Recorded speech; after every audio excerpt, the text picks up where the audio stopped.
9th of August 2008, the UN Security Council failed to adopt a resolution on South Ossetia. On March 15, 2014, the Security Council failed to adopt a resolution on the territorial integrity of Ukraine after Russia's occupation of Crimea. On April 10, 2018, the Security Council failed to support a draft resolution on investigating a possible chemical attack in Syria. And finally, on February 25, 2022, the UN Security Council failed to adopt a resolution condemning Russia's actions in Ukraine and calling on Moscow to immediately stop using force and withdraw its troops from Ukrainian territory. All those efforts to resolve conflicts and wars were prevented by Russia using its veto power. And this is despite the fact that there is no such state as the Russian Federation among the members of the United Nations.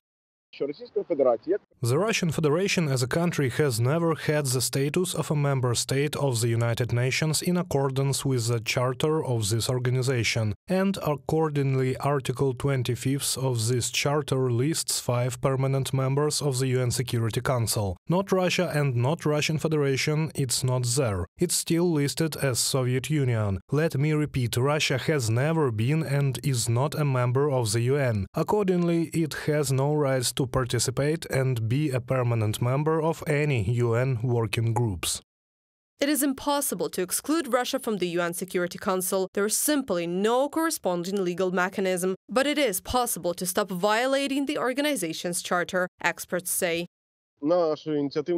Our initiative group developed 3 basic scenarios: the so-called Chinese scenario, the South African scenario and the Yugoslav scenario. In the Chinese scenario, by a simple 2/3 majority vote from 1961 to 1971, the representation of Taiwan was changed to China in the Security Council. In the South African scenario, they were simply prevented from participating in the activities, believing that they had no grounds for doing so. And the third one is the Yugoslav. It was decided that the former Federal Republic of Yugoslavia didn't exist anymore.